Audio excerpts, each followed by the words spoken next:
Hello दोस्तों, स्वागत है आपका आपके अपने परिवार ऑफिशियल स्टडी अड्डा चैनल पर।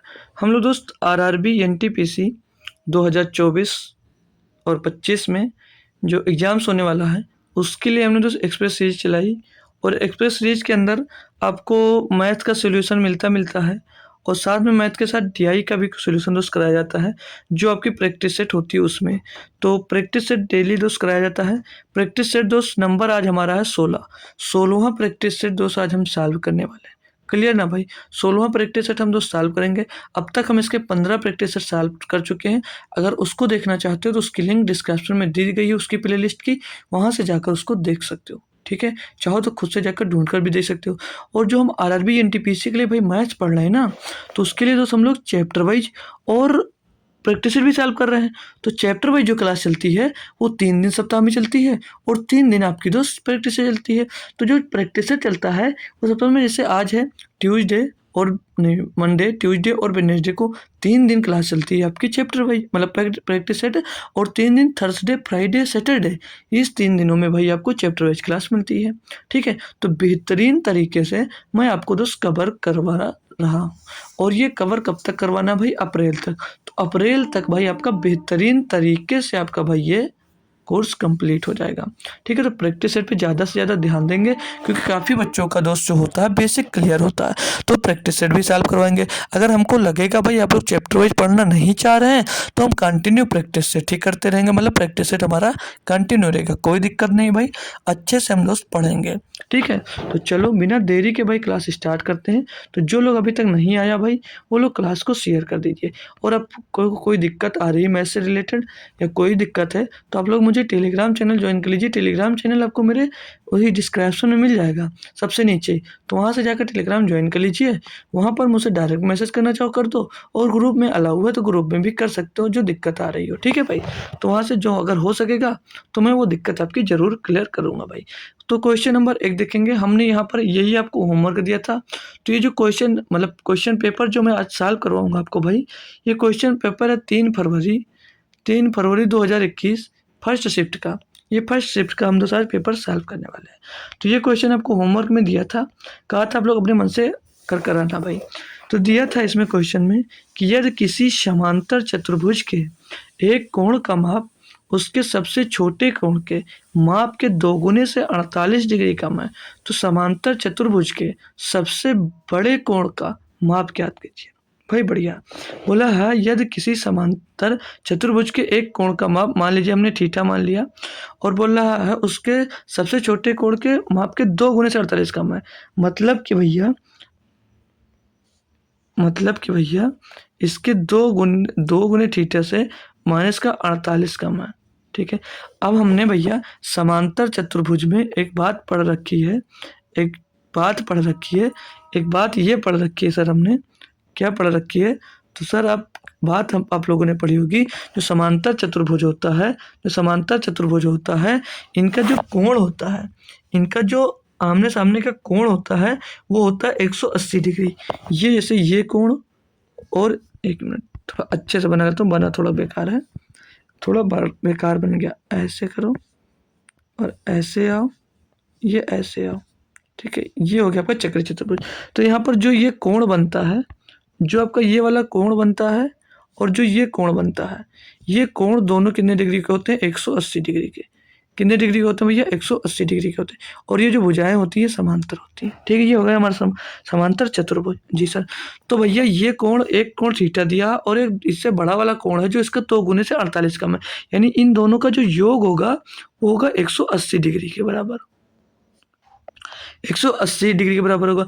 तो यहाँ से जोड़ोगे तो हो जाएगा 3 थीटा, और 3 थीटा बराबर क्या हो जाएगा भैया? ये 48 दिया था ना, 48 उधर जाकर घट जाएगा, तो नहीं माइनस का ना, इधर जाकर प्लस हो जाएगा, तो इसमें जुड़ेगा भैया तो 228 हो जाएगा, 228 हो जाएगा ना।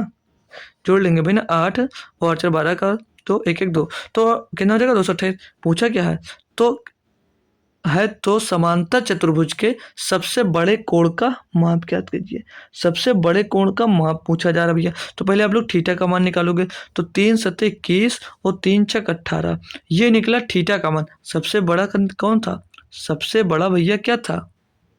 तो सबसे बड़ा कोण हमारा क्या था? सबसे बड़ा कोण था आपका 2D माइनस 48, 2D माइनस 48 था।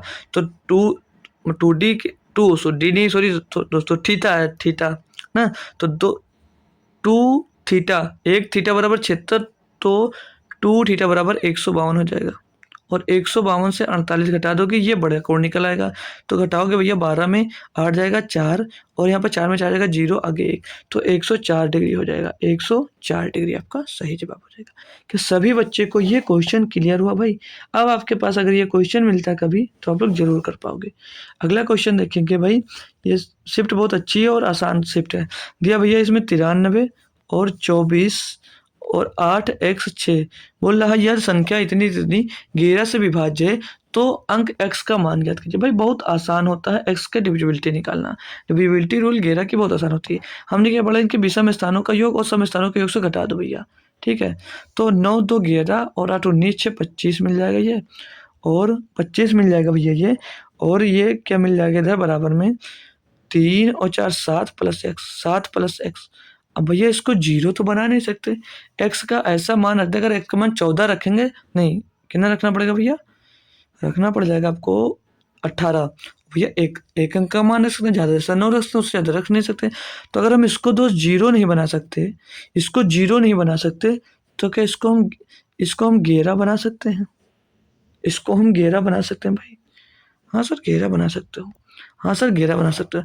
यानी कि आप लोगों को 11 बनाने के लिए भैया, तो यहाँ पर इसकी जगह पे क्या लाना पड़ेगा, इसकी जगह पे आपको लाना पड़ेगा भैया 14, इसकी जगह पे आपको लाना पड़ेगा 14। तो 14 लाने के लिए तो x बराबर क्या होगा, तो 7 इधर प्लस का उधर जाएगा, तो 14 से घट जाएगा 7 बच जाएगा। यानी कि x का मान अगर 14 7 रखते हो, तो यहाँ पर क्या मिल जाएगा 11। यानी कि 25 माइनस 7 7 14, तो क्या मिल जाएगा 11। तो 11 का डिविजिबिलिटी रूल क्या कहता है, या तो उनका अंतर जो है वो 0 आए, या उनका जो डिफरेंस आए वो 11 का गुणज आए।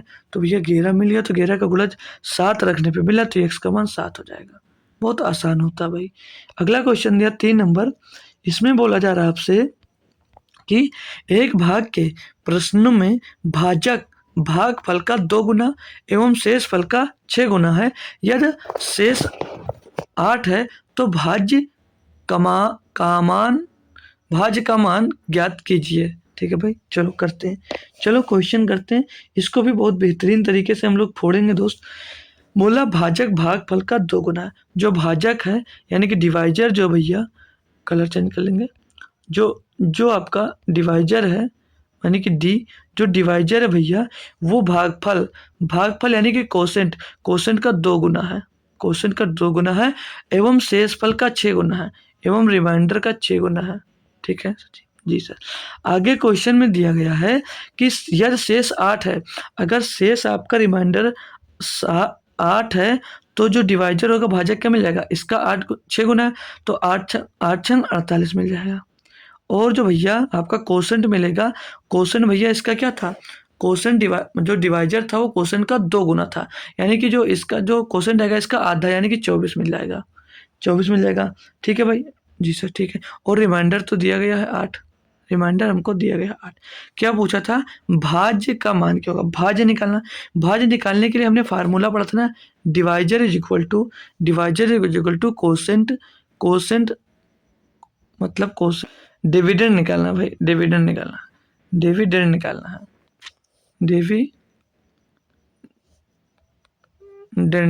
है। ठीक है, डिविडेंड निकालने के लिए हमने क्या पढ़ा था, कोसेंट मल्टीप्लाइड बाई डी, मतलब भाजक गुणे भागफल और प्लस शेषफल। तो कोसेंट कितना है 24, और डिवाइजर कितना है 48, और प्लस शेष कितना 8। 24 अट्ठे इसको गुणा कर, कैसे कर दो, 2 कॉमन ले लो, 2 कॉमन ले लें यहाँ पर, तो 24 होगा। 24 कितना हो जाएगा 576 गुणे 2 और प्लस का 8, तो 2 से इसको करोगे, 2 छंग 12 का 2 से लाएगा 1, और 2 सत्ते 14 15 का 5 से ला जाएगा 1, 2 पंचे 10 और 11 प्लस 8, तो कितना आ जाएगा भैया 1160 भैया आपका भाज्य मिल जाएगा। भाज्य आपका मिल जाएगा भैया कितना 1160। क्या मस्त समझ में आया भाई, क्या मस्त आपको समझ में आया भाई, समझ में जरूर आया होगा भाई, समझ में आपको दोस्त जरूर आया होगा। अगला देखेंगे भाई, दिया है एक व्यक्ति ने अपनी पूंजी का 2/3 भाग 6% की दर से दर से और 1/5 भाग 10% की दर से और शेष भाग 15% की दर से निवेश किया, या तो उसकी वार्षिक आय 600 रुपये है, तो उसकी पूंजी ज्ञात कीजिए। भाई पूंजी जब भी आपको ज्ञात करनी हो और पूंजी हमको दी नहीं गई है, तो पूंजी मानने कैसे है सर जी? जब मतलब फ्रैक्शन में लिखा होता तो पूंजी मानने में दिक्कत होती। कोई बात नहीं, यहाँ पर बटे में 3 दिया, यहाँ पर बटे में 5 दिया, तो हमेशा आप लोग इनका एलसीएम मान लिया करो टोटल पूंजी। तो 3 और 5 का एलसीएम 15 हो जाता है। जी सर 15 हो जाता है। तो अगर पहला भाग इन्वेस्ट कर रहे हो 2/3 भाग, 2/3 भाग यानी 2/3 भाग 15 का कितना होगा? 2/3 भाग हो जाएगा 10, 10 हो जाएगा। और भैया दूसरा भाग क्या हो जाएगा? तो दूसरा भाग है 1/5, तो 1/5 भैया हो जाएगा इसका 3, 1/5 भाग इसका हो जाएगा 3, और बाकी का शेष भाग कितना बचा? 10 3 13, तो शेष भाग 2 बच जाता है। क्लियर? तो जो पहला 2/3 भाग है, इसको भैया आप इन्वेस्ट करते हो 6% की दर से, और जो दूसरा भाग है इसको आप लोग इन्वेस्ट करते हो भैया 10% की दर से, और जो बचा हुआ भाग है उसको 15% की दर से इन्वेस्ट करते हो। तो पूंजी का समय में गुणा कर देते हो भैया, तो आपका लाभ निकल आता है। ठीक है सर जी? तो इसका इसमें गुणा करोगे 60 हो जाएगा, इसका इसमें गुणा करोगे 30 हो जाएगा, और इसका इसमें गुणा करोगे तो कितना हो जाएगा? 15 दूना 30, यानी कि टोटल जो लाभ मिलेगा वो 120% हो जाएगा, 120%। और यहाँ पर दिया या तो उसकी वार्षिक आय, मतलब पूंजी जब आय निकालते हैं तो पूंजी गुणे लाभ का गुणा कर देते हैं, तो भैया वो आय निकल आता है। तो वो आय कितनी होगी? 120%, और 120% बराबर दी कितना? 600, तो 100% बराबर कितना होगा? 100% बराबर हो जाएगा 500, 500 हो जाएगा। निकालोगे कैसे भैया? तो 600 बटे 120 गुणे 100, तो 500 मिलेगा। क्या निकालना? तो उसकी पूंजी, पूंजी मतलब क्या निकालना? 15 की वैल्यू, 15 की वैल्यू। तो 15 बराबर कैसे निकाल सकते भैया? 100 बटे 500 बटे 100 और गुणे 15, तो 1 0 2 0 कैंसिल हो जाएगा, 15 बचे 75 हो जाएगा। 1 मिनट भाई, ये 100% की जब वैल्यू निकलेगी ना, 75 नहीं आएगा, 7500 आएगा। कैसे आएगा देख लेना। ये जो हमने निकाला है, ये जो 120% का मान 600 है, तो 100% का मान जो होगा ये 500 नहीं आएगा, 500 नहीं आएगा भाई। ठीक है, ध्यान रखना, 500 नहीं आएगा। कितना आएगा? वो आएगा भैया 00 100 से गुणा हो जाएगा। ठीक है, 100 से गुणा हो जाएगा। और ये जो 120% हमने दिखाया है लाभ, ये 20% का लाभ होता है। लाभ 100% जो होता है, जैसे 100% हमारा पूंजी होती है, जो लाभ होता है उसमें जुड़ जाता है, तो 20% का लाभ हुआ, यानी 20% बराबर होता है 600, तो 100% बराबर हो जाएगा 50,000। तो 50,000 यहाँ पर रखें तो 2 जीरो कर जाएगा, और 2 जीरो उसके पीछे आ जाएगा, यानी 7500 रुपये का भैया पूंजी रही होगी, 7500 रुपये की पूंजी रही होगी। ठीक है, तो क्वेश्चन में कुछ नहीं था, बस थोड़ा सा करना था, बस कर लिए होंगे। चलें आगे, आगे चलें भाई। अगला क्वेश्चन देखें। 5 नंबर क्वेश्चन देखो भाई, दिया 7 संतरे 28 सेब और 42 आमों के पेड़ों की पंक्तियों में इस प्रकार लगाया जाना है कि प्रत्येक पंक्ति में केवल एक ही किस्म के पेड़ हो और पेड़ों की संख्या समान हो। इस प्रकार लगाए गए पेड़ों की पंक्तियों की न्यूनतम संख्या। भाई ये क्वेश्चन मैं एलसीएम और एचसीएफ जब पढ़ाया उसमें करवा चुका हूँ, कि जो इनका एचसीएफ ले लो, 7 28 और 42 का एचसीएफ क्या होगा? तो इनका हाईएस्ट कॉमन फैक्टर होगा भाई 7, यानी कि 7 वो बड़ी से बड़ी संख्या है, या वो बड़ी से बड़ी एक मतलब बड़ी से बड़ी संख्या है जो एक पंक्ति में पेड़ लगाए जा सकते हैं। ठीक है, तो 7 है, तो 7 संतरे हैं, तो एक पंक्ति में एक पेड़ लगाओगे, 7 से उसको भाग कर दो, और 28 पेड़ है तो कितनी पंक्ति बनेगी? 4, और अगर 42 पेड़ है तो कितनी पंक्ति बनेगी? 6, तो 6 4 10 और 11, टोटल पंक्ति कितनी बनेंगी भैया? 11, 11 पंक्ति बनेंगी इसको लगाने के लिए। ठीक है, क्लियर। आगे अगला क्वेश्चन दिया भाई आपको 6 नंबर, बोले जरा किसी समबाहु त्रिभुज का परिमाप जो है वो 36 मीटर है और इसके शीर्ष की ऊंचाई 6 मीटर है, तो त्रिभुज का क्षेत्रफल ज्ञात कीजिए। मान लीजिए आपको एक समबाहु त्रिभुज दिया गया है, समबाहु त्रिभुज दिया गया भाई, समबाहु त्रिभुज, इसका परिमाप अगर 36 दिया गया है, परिमाप क्या होगी? तीनों भुजाओं का योग, यानी ये भी 12 रही होगी, ये भी 12 रही होगी, और ये भी 12 रही होगी। और इसकी हाइट जो ये ऊंचाई दी गई है, ये ऊंचाई दी गई है भैया 6 मीटर। ठीक है, ऊंचाई कितनी दी गई? 6 मीटर। ज्ञात क्या करना है? त्रिभुज का क्षेत्रफल। तो त्रिभुज का क्षेत्रफल क्या होता है? हाफ आधार गुणे ऊंचाई, हाफ आधार गुणे ऊंचाई, base into height, base into height, यही होता है जी सर। तो 1/2 आधार कितना 12, ऊंचाई कितनी 6, तो 2 से काटोगे 3 बच जाएगा, 12 3 36, 36 मीटर स्क्वायर भैया आपका क्षेत्रफल आ जाएगा। 36 मीटर स्क्वायर आपका क्षेत्रफल आ जाएगा। ऑप्शन नंबर भैया बी आपका 100% सही जवाब हो जाएगा। क्या क्लियर बच्चे लोग? क्या सभी बच्चे लोग बताएं एक बार क्लियर? तो आगे बढ़ते हैं। अगला क्वेश्चन दिया भाई आपको 7 नंबर, बोला जरा आलोक और अनिल की वर्तमान आयु का अनुपात 3:4 है। ठीक है, आलोक और ये आलोक हो गया, आलोक और अनिल के जो आयु का अनुपात है वो है 3:4। बोला जा रहा है यदि आलोक की आयु अब से 20 वर्ष बाद 62 वर्ष होगी तो अनिल की वर्तमान आयु क्या होगी? भाई अगर अब से 20 वर्ष बाद 62 वर्ष होगी तो अगर 20 वर्ष पहले कितनी देरी होगी? 42 वर्ष। यानी कि 3 बराबर कितनी है? 42। तो 4 बराबर कितनी होगी? 56 वर्ष। पेन भी नहीं चलाना था भाई, पेन भी नहीं चलाना था। 3 बराबर 1 यानी 1 बराबर कितना हो जाएगा? 14। तो 4 बराबर 56 ईयर्स, यही आंसर हो गया। ये वर्तमान आयु का अनुपात दिया था भैया, और 20 वर्ष बाद 62 हो जाएगी, यानी कि 20 वर्ष पहले 42 होगी रही होगी, और जब 20 वर्ष बराबर 20 वर्ष पहले 42 रही होगी यानी कि वर्तमान आयु 3 और 3 बराबर 42 रही होगी, तो अनिल की आयु वर्तमान आयु 4 है, तो 1 बराबर 14 तो 4 बराबर 56 हो गया भाई। पेन मन तो चलाओ सभी क्वेश्चन में यार। अब बहुत इजी ये भाई जो ये शिफ्ट है, मैं कह रहा हूँ भाई बहुत इजी क्वेश्चन बना दिया इसमें, बहुत इजी क्वेश्चन बना दिया। अब ये भी क्वेश्चन देख लो, बोला x का वह न्यूनतम मान ज्ञात कीजिए जिसके लिए जो ये संख्या दी गई है 9 से पूर्णतः विभाज्य हो। भैया 9 से डिविजिबिलिटी, अब सो देख लो भैया, ये वही जो चल रहा है वही शिफ्ट चल रही है। डिविजिबिलिटी रूल इसके लिए कितनी इंपॉर्टेंट है। दो क्वेश्चन, दूसरा क्वेश्चन ये है भैया डिविजिबिलिटी रूल पर, डिविजिबिलिटी रूल पर ये दूसरा क्वेश्चन है। एक 11 का देखेंगे, फिर से मिल गया 2 3 4 6 x और 4 5, भैया 9 से डिविजिबिलिटी देखना है। तो 9 की डिविजिबिलिटी क्या कहती है? इनकी संख्याओं का योग जो है वो 9 से डिविजिबल होना चाहिए। तो 2 3 5, 5 4 9, 9 6 15, 15 4 19 और 5 24, 24 प्लस x आ गया। भैया x का ऐसा कौन सा भैया हम लोग न्यूनतम मान रख दें जो भैया ये 24 से 9 से डिविजिबल हो जाए। भैया x का मान 3 रख देते हैं 27 हो जाएगा, और 27 9 से डिविजिबल होता है। तो ऑप्शन नंबर डी सही। बताओ भाई कुछ है? कुछ नहीं है भाई, कुछ भी नहीं है भाई एग्जाम्स में आपके। ठीक है, गाना है ना, कुछ भी नहीं है आगे तुम्हारे, उसी तरह भाई कुछ भी नहीं है प्रैक्टिस सेट में तुम्हारे। ठीक है भाई, ये क्वेश्चन दिया आपको, बोला जा रहा है इसमें कि cos x बराबर cos x plus 1 cos x बराबर 2 है, तो cos की power n x plus 1/cos n x का मान ज्ञात कीजिए। भाई बढ़िया है, बढ़िया सा क्वेश्चन दिया गया।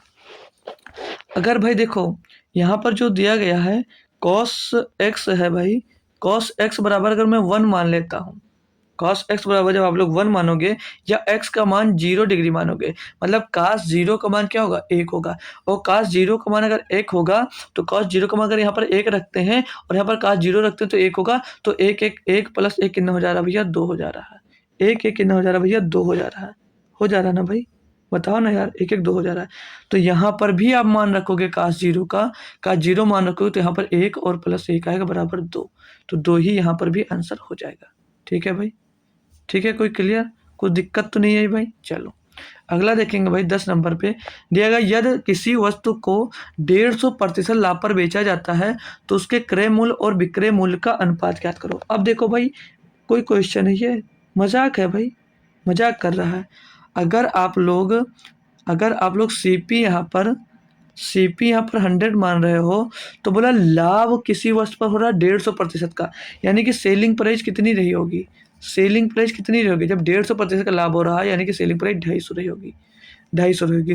तो क्रय मूल्य और विक्रय मूल्य का अनुपात 50 तो 1900, 50 पंचे 250, 2:5 होगा क्रय मूल्य और विक्रय मूल्य का अनुपात, 2:5 होगा क्रय मूल्य और विक्रय मूल्य का अनुपात। भैया क्या बताओ, अच्छा लगा ना? हो रहा ना मस्त प्रैक्टिस है, मस्त हो रहा होगा भाई, बहुत झक्कास एकदम से। ठीक है, चलो अगला देखेंगे भाई 11 नंबर, बोला जा रहा है यदि एक कमरे की लंबाई, चौड़ाई और ऊंचाई क्रमशः 15 मीटर, 20 मीटर और 30 मीटर है, तो कमरे की चारों दीवारों को क्षेत्रफल ज्ञात कीजिए। भाई तो 4 वॉल एरिया हमने उस दिन किसी न किसी प्रैक्टिस में आपको लिखवाया है। चारों दीवारों का क्षेत्रफल का फार्मूला लिखाया है फोर वॉल एरिया का फार्मूला हमने लिखा है, याद रखा करो यार, याद रखा करो सभी लोग। क्या होता है, क्या होता है, क्या किसी को पता? कमेंट करो। फोर वॉल एरिया क्या होता है? चारों दीवारों का क्षेत्रफल क्या होता है भाई? कमेंट करो यार। बताया है फिर भी नहीं याद है, बड़ी बुरी बात है यार। क्या होता है? 2h 2 गुणे ऊंचाई और ब्रैकेट में L+B, L+B, ये होता है भाई फोर वॉल एरिया। ठीक है जी सर, याद नहीं याद था बट अब याद हो गया, याद हो गया ना, अच्छी बात है। तो 2, हाइट कितनी दी है? ऊंचाई 30 भी दिया था, 30। L+B, तो L+B कितनी दिया है भैया? L दिया है आपको लंबाई 15 और बी चौड़ाई कितनी दी है भैया? 20। तो 15 और 20 कितना हो जाएगा? 35। तो इसको गुणे में ही सीधे लिख लेते हैं ना, गुणे में ही 35 लिख देते हैं इसके, गुणे में 35। इसको सॉल्व कर दो भैया, 20 तिया कितना हो जाएगा? 20 दूना, नहीं सॉरी 30 दूना 60, 60 गुणे 35 और 35 चक्का 0, 6 का 0, 6 का 18 और 18, 18 का 18 रह जाएगा। ठीक है, 6 का 18 तीन 21 भाई, 21 होगा ना। 6 शून्य शून्य, 6 का 0 सिला 3, 6 का 18 3 21, 2100 मीटर स्क्वायर इसका क्षेत्रफल मिल जाएगा। किसका? चारों दीवारों का क्षेत्रफल का। डी आंसर सही, डी आंसर सही होगा भाई। क्या बताओ, हो पाया था क्वेश्चन आपसे? हो जरूर पाया होगा भाई, हो गया होगा बहुत आसानी से भाई। चलो अगला देखेंगे भाई। तो हम लोग अब अगला क्वेश्चन देखते हैं भाई। इसमें दिया गया आपको कि समीकरण युग्म, लिख देता हूँ जो समीकरण है, शायद आपको विजुअल दिख नहीं रहा भाई। लिखा हुआ है समीकरण युग्म 2 की पावर x प्लस वाई, 2 की power x plus y is equal to 16 दिया गया भाई। और दूसरा समीकरण दिया है, और दूसरा दिया भाई 64x, 64 की पावर x-y, 64 की पावर x-y बराबर में 2 दिया गया है। तो ये इसका सॉल्यूशन पूछा, ये क्या होगा? ये इनफाइनाइट सॉल्यूशन होगा, नो कॉमन सॉल्यूशन होगा, यूनिक सॉल्यूशन होगा, या यूनिक सॉल्यूशन x बराबर इतना आएगा कि इतना आएगा, ये इसमें दिया गया भाई। तो देखो कितनी बेहतरीन तरीके से आप लोग इसको कर पाते हो भाई, बहुत अच्छे से करोगे, बहुत मज़ा आएगा। आसान क्वेश्चन दिया, देखने में भले ही आपको टफ लग रहा हो लेकिन भाई आसान भाई। तो ये जो 2 की पावर x+y दिया गया है इधर, और इधर जो 16 लिखा हुआ है बराबर में, क्या हम 16 को 2 की पावर 4 लिख सकते हैं भाई?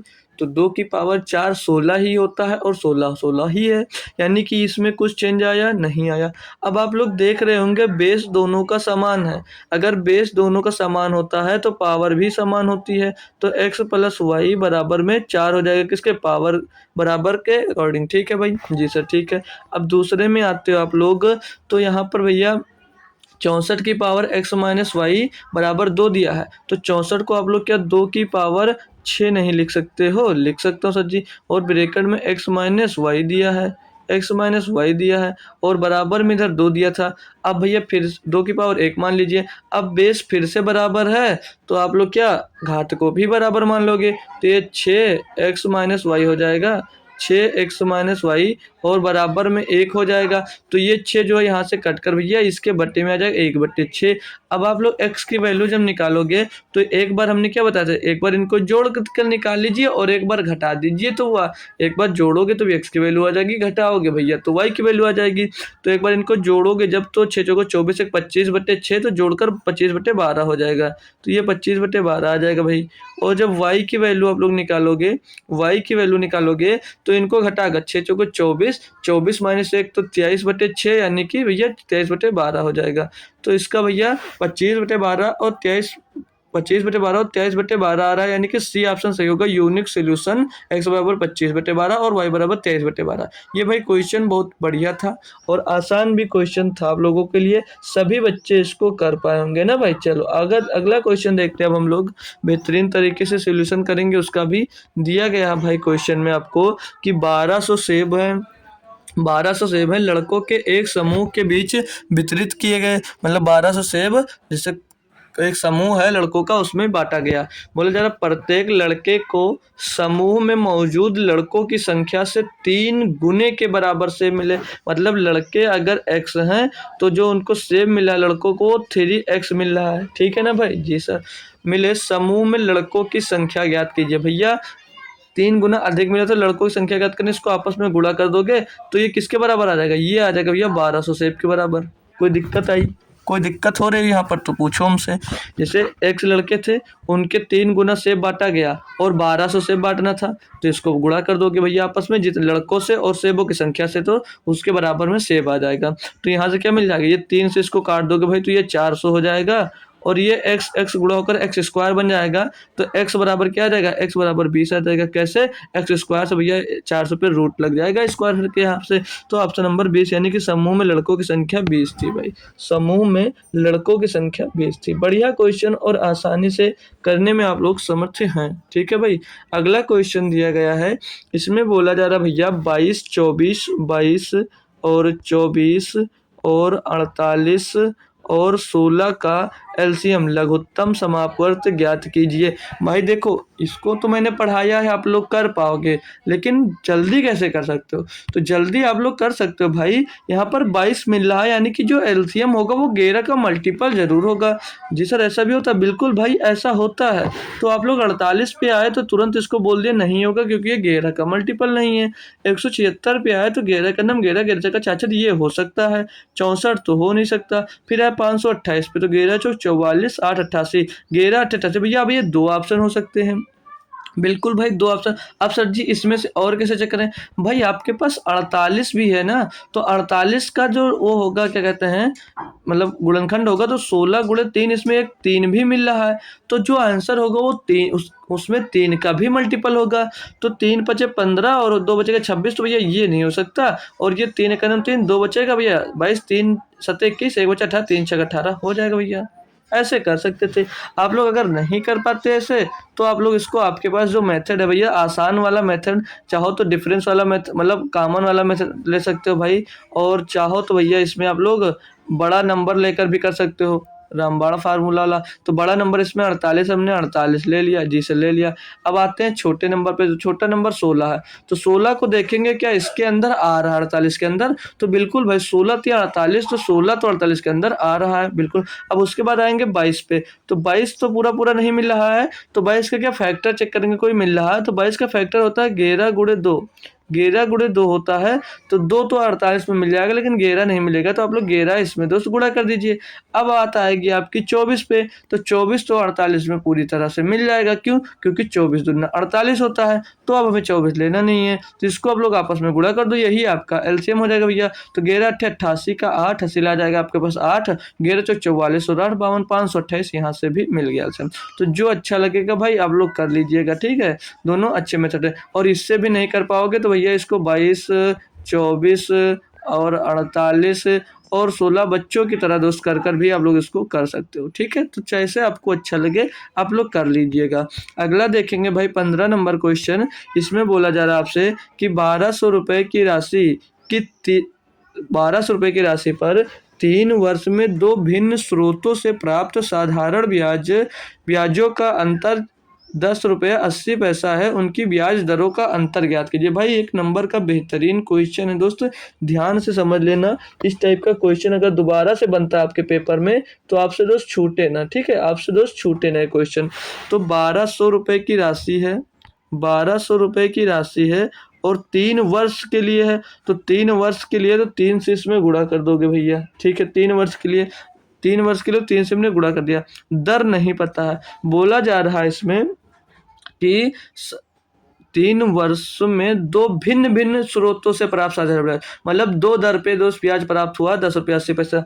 तो हम एक ब्याज को दोस्त R1 मान लेते हैं और एक ब्याज को R2 माइनस कर देते हैं, क्यों, क्योंकि दोस्त 2 ब्याजों का अंतर है, बटे में 200 और आया कितना भैया, आया है 10 रुपये 80 पैसा, आया 10 रुपये 80 पैसा। कोई दिक्कत आई भाई, कोई दिक्कत तो नहीं आई, क्यों, क्योंकि देखो यहाँ पर दिया 2 विभिन्न स्रोतों से साधारण ब्याज का अंतर इतना है, तो हमने 2 ब्याजों का अंतर घटा के देख लिया कि इन दोनों ब्याज का जो अंतर आएगा, जितने प्रतिशत आएगा उतने प्रतिशत 3 साल में 1200 रुपये पर लगकर इतना रुपया दोस्त मिला होगा, ठीक है भाई। क्लियर हुआ होगा कॉन्सेप्ट, ठीक है। अब इसको आप लोग अगर सॉल्व करते हो मेरा भाई, तो ये 00 से ये 00 कैंसिल हो जाएगा, ये 00 से ये 00 आपका कैंसिल हो जाएगा, यहाँ पर ये हो जाएगा 12 3 36, तो R1 माइनस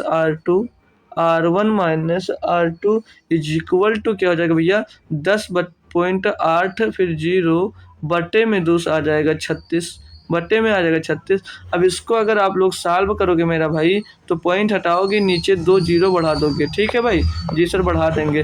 ये एक जीरो से एक जीरो कैंसिल हो जाएगा। अब बचता है ऊपर भैया 108 बटे नीचे बचा 360। तो इसको आप लोग 36 गुणे 10 लिख सकते हो। क्यों? क्योंकि ये अभी सॉल्यूशन करने में आपको आसानी देगा भाई।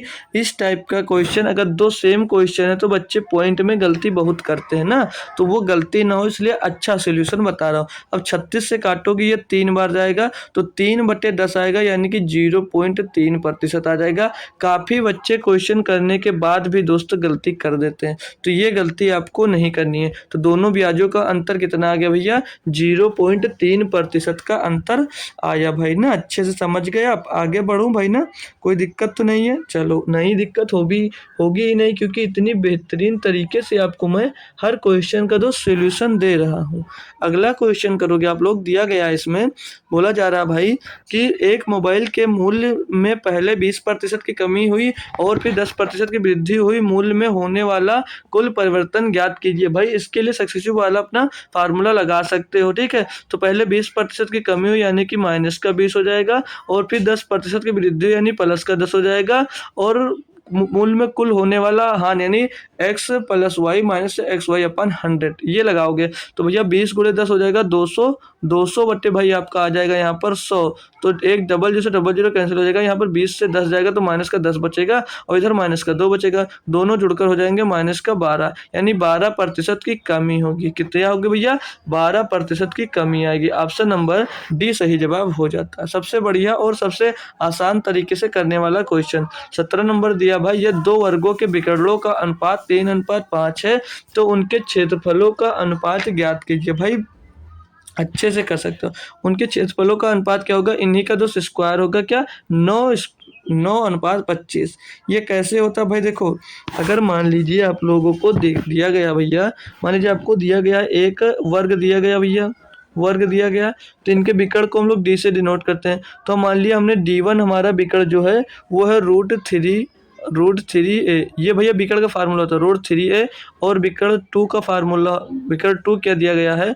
विकर्ण 2 दिया गया भैया, यहाँ पर विकर्ण 2 दिया गया है, और √3a1 मान लीजिए, a2 मान लीजिए। बोलोगे जी सर हो गया।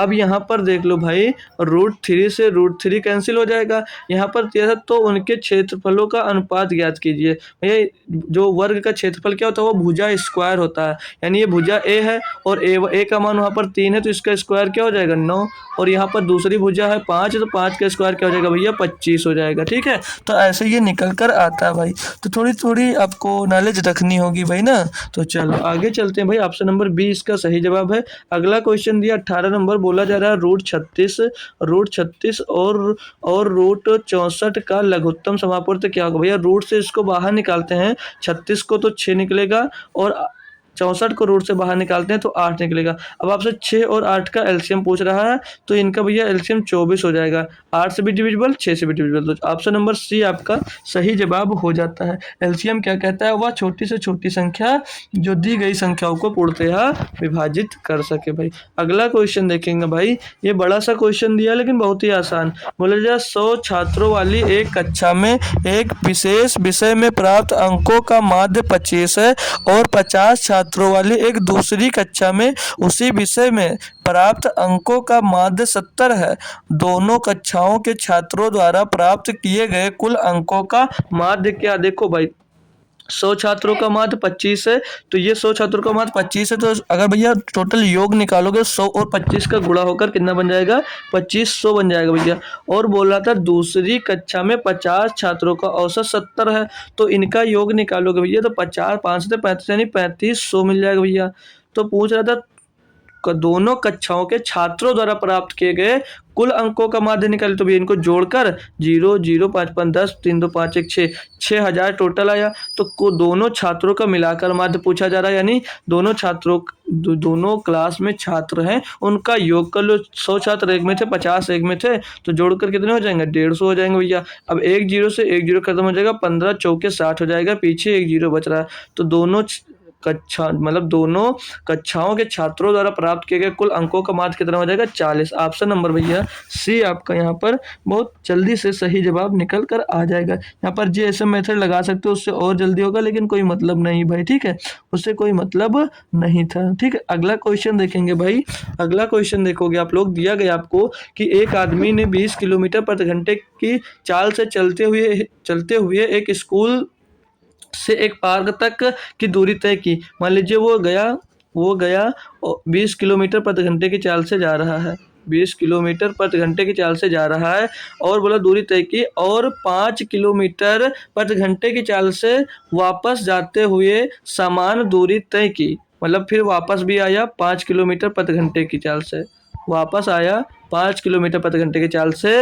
वो पूछ रहा है यदि पूरी यात्रा में 5 घंटे का समय लगा, यानी टोटल टाइम दिया गया भाई, यहाँ पर टोटल टाइम 5 घंटा लिखा है, ठीक है, का समय लगा हो तो पार्क से स्कूल की दूरी ज्ञात कीजिए। देखो भाई, जब औसत पूछा होता तो वहाँ पर लगाते आप लोग S2 अपन 2S1 अपान S1 प्लस S2, लेकिन एक तरफ की दूरी पूछी गई है तो यहाँ पर क्या लगाओगे S1 अपान S1 प्लस S1 अपान S2 और मल्टीप्लाइड बाई टोटल टाइम, कुल समय, ये लगा दोगे आपको एक तरफ की दूरी मिल जाएगी घर से और स्कूल तक की ना। तो अब ये S1 पहली स्पीड 20, दूसरी स्पीड 5, और बट्टे में दोनों जुड़ेगा 20 और 5 25 हो जाएगा, गुणे में भैया यहाँ पर 100 नहीं भाई, 5 घंटे का टाइम नहीं तो 5 हो जाएगा। ठीक है भाई, ठीक है, कोई दिक्कत आई नहीं आई। 5 से इसको काटोगे 5 बार जाएगा, 5 से भैया 5 कट जाएगा, और भैया अब ये क्या निकल कर आ गया 20 किलोमीटर की दूरी निकल कर आ गई घर से स्कूल की। ऑप्शन नंबर भैया बी सही जवाब हो जाता है। क्या कोई दिक्कत आई होगी भाई आपको? मेरे अकॉर्डिंग तो कोई दिक्कत होनी नहीं चाहिए थी, क्योंकि भाई बहुत आसान, हमने आपको आसान वे में पूरा कुछ सब कुछ सिखा दिया भाई ना। चलो अगला देखते हैं भाई। अगला क्वेश्चन दिया गया है, ये थोड़ा अच्छे से सीख लेना, काफ़ी बार पूछा जा सकता है। जैसे दिया गया है, देखो आसान बहुत है, x plus 1/x is equal to 4 दिया गया है, तो आपसे पूछा जा रहा है कि आप लोग एक्स स्क्वायर प्लस 1/x² का मान बताओ, का मान ज्ञात करो भाई। तो इसके लिए क्या होता है, इसके लिए जब ये मतलब स्क्वायर होता है तो इसके लिए रूल होता है पी स्क्वायर माइनस का 2। अब पी स्क्वायर होता क्या है, पी स्क्वायर होता है भाई ये जो x प्लस 1/x का मान होता है, तो यानी कि 4 का स्क्वायर 16, 16 माइनस 2 कितना हो जाएगा भैया 14। ये सभी के लिए रूल होता है, आप लोग पढ़ सकते हो, कहीं ना कहीं आपको मिल जाएगा। अभी यहाँ पर आपको पूछ लेता, आपसे क्वेश्चन पूछता कि x³ और प्लस 1/x³ का मान बताओ, तो क्या बताते भैया, तो वहाँ पर आपका जो मान होगा वो हो जाएगा भैया p³ लिखा दे रहा हूँ, लिख लीजिए, p³ माइनस का 3p हो जाएगा। ठीक है, p³ वही होगा हमारा 4 ही, तो 4 का क्यूब 64 हो जाएगा, और 4 तिहाई 12, p का मान तो 4 है, इसमें से 12 भैया घट जाएगा तो क्या हो जाएगा 52 हो जाएगा। ठीक है, 52 हो जाएगा।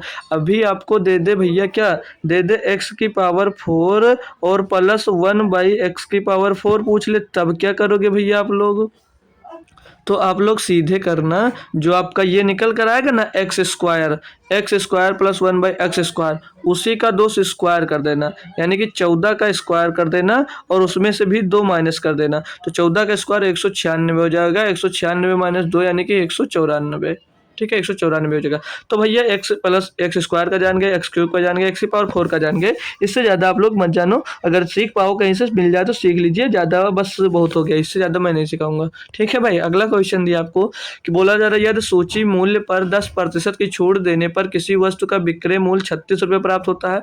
मतलब किसी सामान पर सूची मूल्य पर अगर आप लोग 10% की छूट देते हो तो 36 रुपये में मिलता है, यानी कि 10 की छूट दोगे तो 90% में ही तो बेचोगे भैया, तो 90% का मान दिया गया 36। आगे बोल रहा है तो सूची मूल्य पर 20% की छूट देने पर विक्रय मूल्य कितना होगा, यानी अगर 20% की छूट दोगे, यानी कि 80% का मान आपसे पूछा जा रहा है, तो 80% का मान निकालोगे भैया 36 बट्टे में 90 और गुणे में भैया 80। ठीक है, तो ये इसको काटोगे तो 1 0 से 1 0 खत्म, 9 चौक 36 और 4 8 32, भैया 32 रुपया आ जाएगा। 80% का मूल ऑप्शन नंबर ए सही जवाब है, ऑप्शन नंबर ए सही जवाब हो जाता है। था ना भैया, बहुत आसान क्वेश्चन। चलो अगला देखते हैं भाई। देखो भाई, फिर से एलसीएम का क्वेश्चन आ गया, तीसरा हमारे अकॉर्डिंग से तीसरा चौथा क्वेश्चन है भाई एक शिफ्ट में, देख लो, देख रहे हो विनोद। और आप लोग हल्के में ले रहे हो एलसीएम एचसीएफ चैप्टर को भाई। दिया 36 72 144 का लघुत्तम समापवर्तक ज्ञात कीजिए। 36 72 42 नहीं, 72 72 और 144 का एलसीएम ज्ञात करो। हमने क्या कहा, इसमें बड़ा नंबर ले लो, इसका बड़ा नंबर आप लोग ले लो और देख लो छोटा नंबर इसमें आ रहा है तो 36 का 36 इसमें 144 में मिलेगा तो 36 चौको होता है 144, यानी कि 36 तो पूरा पूरा इसमें आ रहा है। जी सर आ रहा है, वेरी गुड आ रहा है। तो 72 चेक करो, 72 दूना 144 होता है, 72 भी मिल रहा है। अरे भाई जब दोनों मिल रहा है तो एलसीएम यही हो जाएगा ना, दोनों मिला तो एलसीएम यही हो जाएगा, बात खत्म हो गया भैया, हो गया बस। 23 नंबर क्वेश्चन देखो, दिया गया है कि एक समबाहुभुज, बस समबाहु नहीं लिखा भाई, समबाहुभुज के अंतःकोण और बहिष्कोण का अनुपात 4:1 है तो बहुभुज की भुजाओं की संख्या ज्ञात कीजिए। बहुभुज की संख्या ज्ञात करना भैया यहाँ पर। तो इस क्वेश्चन में आप लोग ध्यान रखना, जब भी आपसे समबाहुभुज पूछे तो उसमें का अंतःकोण और बहिष्कोण के योग किसके बराबर होता है। मतलब देखो भाई, ये जो समबाहुभुज होता है उसके अंदर अंतःकोण और बहिष्कोण के योग किसके बराबर होता है, तो 4 और 1 5, ये किसके बराबर होता है, तो ये होता है 180 डिग्री के बराबर, 180 डिग्री के बराबर होता है या संपूरक कोण के बराबर होता है भाई। ठीक है भैया, तो एक बराबर क्या होगा, 5 बराबर 180, तो एक बराबर क्या हो जाएगा, यहाँ से 36 मिल जाएगा। पूछा क्या भैया, तो बहुभुज की भुजाओं की संख्या ज्ञात करिए, यानी कि एक बराबर 36 मिल गया आपको, एक बराबर 36 डिग्री मिल गया। तो भैया बहुभुज की संख्या ज्ञात करना है, यानी कि n बराबर क्या होगा 360 बटे 36, तो बराबर क्या आ जाएगा 10। तो बहुभुज की भुजाओं की संख्या क्या हो जाएगी 10। ऑप्शन नंबर भैया सी यहाँ पर सही जवाब आपका एकदम से हो जाता है।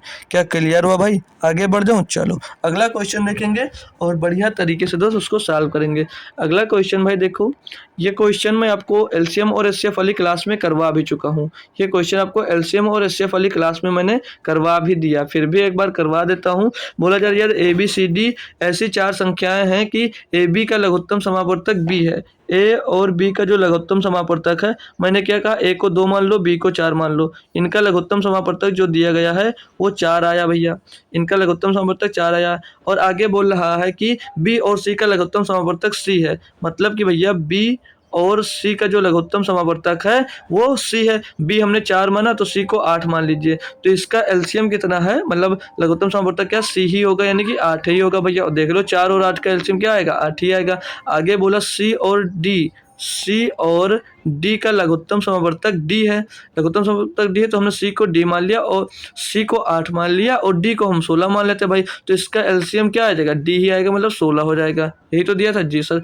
तो आप आगे पूछ रहा है तो ABCD का लघुत्तम समापवर्तक ज्ञात कीजिए। A का मान आपने क्या माना, A का मान आप लोगों ने मान लिया कि भैया 2, B का मान आप लोगों ने 4 मान लिया, C का मान आप लोगों ने 8 मान लिया, D का मान 16 मान लिया। तो भैया A, B और C और D का लघुत्तम समापवर्तक आपसे पूछा जा रहा है मेरे भाई। तो A 2 है, B 4 है और जो C है वो 8 है और D है 16 है। तो भैया 2 4 8 16 का एलसीएम क्या होगा, तो इनका एलसीएम सर जी 16 होगा, क्योंकि वह छोटी से छोटी संख्या जो दी गई संख्याओं से विभाजित हो। तो भैया 16 2 से विभाजित, 4 से विभाजित, 8 से विभाजित और 16 से खुद विभाजित होगा। तो 16 ही है दोस्त एलसीएम, और 16 क्या माने हो, 16 को D माने हो, तो D ही दोस्त सही होगा, ऑप्शन नंबर A सही जवाब होगा। यही दोस्त क्वेश्चन मैं आपको एलसीएम और एचसीएफ वाली क्लास में करवा चुका हूँ भाई ना, तो कोई दिक्कत नहीं आई होगी, होप कर सकता हूँ। अगला क्वेश्चन देखोगे भाई क्या होता है भाई, बोल रहा भैया A tan अल्फा बराबर B है तो cos अल्फा का मान ज्ञात करो। भाई देखिए tan थीटा बराबर क्या होता है, tan थीटा बराबर क्या आ जाएगा, मतलब tan अल्फा बराबर क्या आ जाएगा B बटे A भाई हो जाएगा, यानी कि tan थीटा बराबर लंब बटे आधार होता है। ये लाल बटा कक्का से आता है, ये याद रखना, ठीक है, पढ़े होंगे आप लोग कभी। तो लंब बटे आधार आता है, लंब बटे आधार होता है भाई, लंब बटे आधार होता है। तो लंब क्या भैया ये है और आधार क्या भैया A दिया है आपको। तो आपका जो कर्ल होगा वो हो जाएगा रूट के अंदर, यू पाइथागोरस से आया बी स्क्वायर ए भाई 2 बन जा, बी स्क्वायर और प्लस का A स्क्वायर हो जाएगा। ठीक है भाई, ये आपका यहाँ से कर्ल मिल जाएगा, क्या मिल जाएगा भैया, यहाँ से आपको कर्ल मिल जाएगा। ठीक है भाई। तो कॉस थीटा बराबर क्या होता है? कॉस थीटा बराबर क्या होता है? आधार बटे कर्ण। कॉस अल्फा बराबर क्या हो जाएगा? आधार बटे कर्ण। आधार कितना है? ए है। और कर्ण कितना भैया? रूट के अंदर बी स्क्वायर और प्लस का ए स्क्वायर। ठीक है भाई। तो देख लो कौन सा ऑप्शन सही होगा। बस इतना सा काम था भाई, इतना सही काम था। तो भैया ए बटे A square plus B square. ये तो भाई दो दो ऑप्शन नहीं, ये होगा, उसमें बी दिया, सी में बी दिया था। ए बटे A square plus B square, option number B यहाँ पर दोस्त सही जवाब आपका हो जाता। बस इतना सा काम था भाई, और कुछ नहीं था। बस थोड़ा सा आपको छोटी छोटी बातें याद होनी चाहिए थी। अगला देखोगे भाई आप लोग क्वेश्चन, इसमें दिया गया आपको कि दो प्राकृतिक संख्याओं का अनुपात 6:8 है। कोई प्राकृतिक संख्या है, उनका अनुपात 6:8 है बोला, और उनका गुणनफल क्या दिया गया है? गुणनफल 768 दिया है। तो हम संख्या ये अनुपात दिया, हम संख्या मान लेते हैं कि 6x और ये 8x दिया, इनका गुणनफल क्या दिया है? 768। ठीक है, यही दिया ना। हमने संख्या माना तो x मान लिया, अनुपात दिया था तो हमने x मान लिया। अब आप लोग x का वैल्यू पहले निकालो। तो x का वैल्यू निकालोगे भैया तो 8 से ये काट दो, तो 8 9 72 बचेगा भैया, 4 हो जाएगा 48, 8 6 48, 6 से इसको काट दो भैया, 6 करनम 6 6 का 36, 16 मिल जाएगा। एक्स गुणे एक्स स्क्वायर बराबर 16, तो एक्स बराबर आ जाएगा भैया 4। एक्स का मान मिल गया आपको 4। पूछ क्या रहा भैया? तो छोटी संख्या यही है ना भैया, तो 6 गुणे 4 हो जाएगा, 6 गुणे 4 यानी कि 6 चौके 24 हो जाएगा, 6 चौके 24 हो जाएगा। ऑप्शन नंबर डी सही है। बस इतना सा काम होता है भाई, इतना सा काम। ये भाई जो सेट है ये बहुत ही आसान समझ लीजिए, आपको दिया गया था ये पूरा का पूरा सेट भैया, बहुत ही आसान दिया गया था भाई। ठीक है, अगला चलो देखते हैं भाई। अगला बोला जा रहा है, ये वेन डायग्राम का क्वेश्चन होगा भाई। बोला जा रहा है एक परीक्षा में 80% छात्र भौतिकी विज्ञान में और 70% रसायन विज्ञान में उत्तीर्ण हुए, जबकि 15% छात्र दोनों ही विषयों में अनुत्तीर्ण हुए। यदि 325 छात्र दोनों विषयों में उत्तीर्ण हुए तो उत्तीर्ण हो तो परीक्षा में भाग लेने वाले छात्रों की कुल संख्या ज्ञात कीजिए। देखो भाई कैसे कर सकते हो। देखो भाई, ये हो गए 80% छात्र और ये हो गए भैया 70% छात्र। ठीक है, ये कितने भैया? ये कितने हैं भैया? ये हैं भैया 70% पास तो 80%। ये कौन से हैं? ये फिजिक्स वाले हैं, ये फिजिक्स वाले हैं। ठीक है, और ये भैया जो 70% हैं, ये भैया केमिस्ट्री वाले हैं। ये क्या है? केमिस्ट्री वाले हैं। क्लियर भाई? जी सर। और बोला 15% छात्र दोनों विषयों में अनुत्तीर्ण हो गए, यानी कि दोनों विषयों में पास कितने हुए होंगे? 75%, 85%। 15 फेल हो गए तो 85 टोटल पास होंगे। जी सर। और दोनों विषयों में देखो भाई 70 और 80 कितना हो जाता है? 150। 150 में अगर 85% ही पास हुए हैं, मतलब 85% पास हुए हैं टोटल, तो यानी कि 65% दोनों विषयों में पास हुए होंगे। तो यहाँ जो बीच का मान आएगा ये 65% आ जाएगा भैया। ये क्या मिल जाएगा? ये हो जाएगा 65% आपका। ये हो जाएगा भैया आपका 65%। ठीक है ना भाई? जी सर। जब 65% दोनों विषयों में यानी कि पास हुए हैं भैया, तो जो बचेगा यानी कि यहाँ पर 5%, क्योंकि ये 70% वाला था और ये 80 वाला था, यानी कि इसमें 15%। तो पूछा क्या क्वेश्चन में? बोला तो परीक्षा में भाग लेने वाले छात्रों की कुल संख्या क्या। अब भैया यदि दोनों विषयों में पास होने वालों का संख्या दी गई है, तो दोनों विषयों में पास होने वाले 65% थे, और 65% बराबर दिया कितना है? 325। 325 तो एक बराबर क्या होगा? 65 पंचे 325 हो, तो एक बराबर 5। तो भैया टोटल संख्या पूछिए तो कुल संख्या 100 होती है, तो 100 बराबर 500 हो जाएगा। एक बराबर 5 तो 100 बराबर 500। ऑप्शन नंबर यहाँ पर भाई आपका ए एकदम से सही जवाब दोस्त हो जाएगा, एकदम से सही जवाब दोस्त हो जाता है। चलते हैं भाई अगले क्वेश्चन पे। दिया गया आपको, बोल रहा है भाई 10 पुरुष किसी कार्य को 18 दिन में कर सकते हैं। मतलब 10 पुरुष हैं जो किसी कार्य को 18 दिनों में कर सकते हैं। बोला 6 दिन बाद 5 पुरुष उनके साथ कार्य में शामिल हो जाते हैं। मतलब जो थे भैया 10 पुरुष, वो 6 दिनों तक अकेले काम किए, उसके बाद में बोल रहा है कि 5 पुरुष और शामिल हो जाते हैं, यानी कि आप पुरुष कितने हो जाते हैं? 15। तो बोल रहा है शेष कार्य को पूरा करने में कितने दिन का समय लगेगा। भैया निकाल सकते हो ना। एक देखो 15 डी इधर हो जाएगा, 15 गुणे डी इधर ले आओ, और उधर भैया 10 18 180 और 10 छंग 60, इसमें से 60 घट जाएगा। कैसे? ये भैया इस साइड में आएगा तो घट जाएगा। तो डी बराबर क्या आ जाएगा? यहाँ पर 60 घटा दोगे 120/15 बचेगा, तो 15 से इसको भाग दोगे भैया, 15 8 120, तो भैया 8 दिन में काम पूरा हो जाएगा। 8 दिन में भैया काम पूरा कर लेंगे। क्या कोई दिक्कत आई? बहुत आसान दोस्त क्वेश्चन होता है, बहुत ही आसान क्वेश्चन दोस्त होता है। अगला दिया गया भैया, बोला जा रहा है, ये विजुअल हो रहा है, हमें भी दिख रहा है, ठीक है, नहीं दिख रहा तो 360 पे लगा लो। बोला रहा भैया कॉट 3 थीटा कॉट 6 थीटा बराबर 1 है, तो tan 15 थीटा का मान ज्ञात कीजिए। कर सकते हो भाई, कोई दिक्कत है?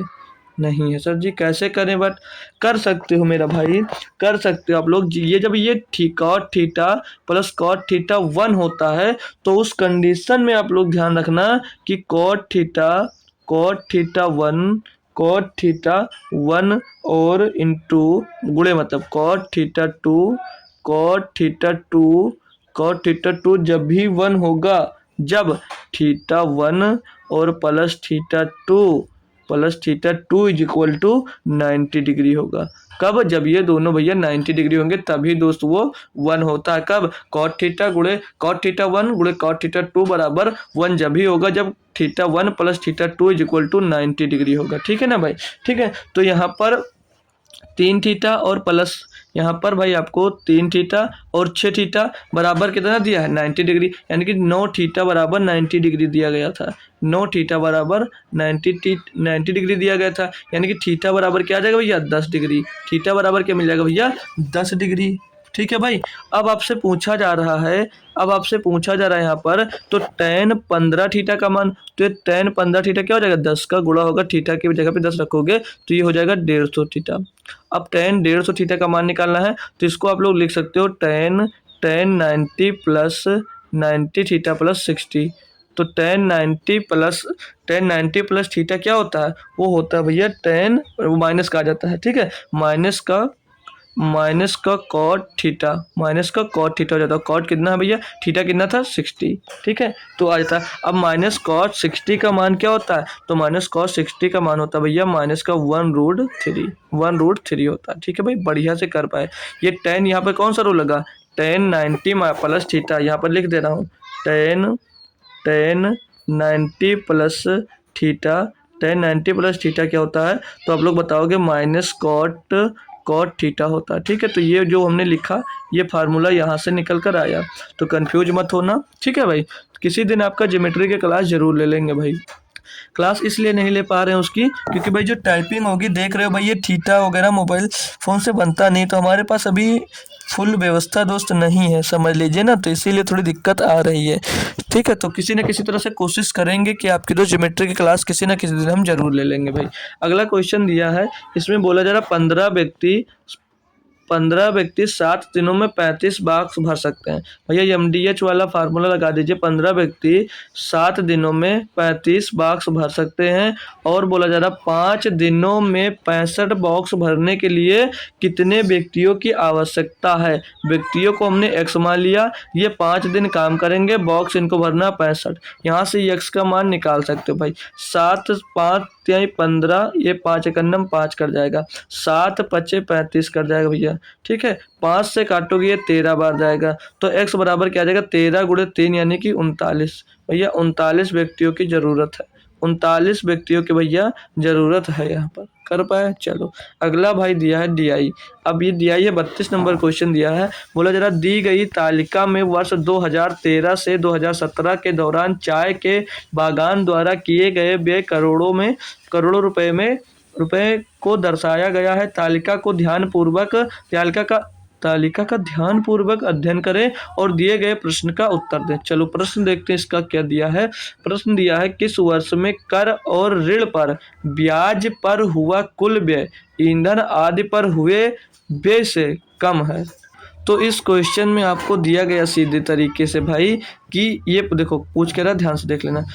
बोला कर और ऋण पर ब्याज पर कुल व्यय, मतलब कर ये टैक्स और इंटरेस्ट मतलब ब्याज, इन दोनों पर खर्च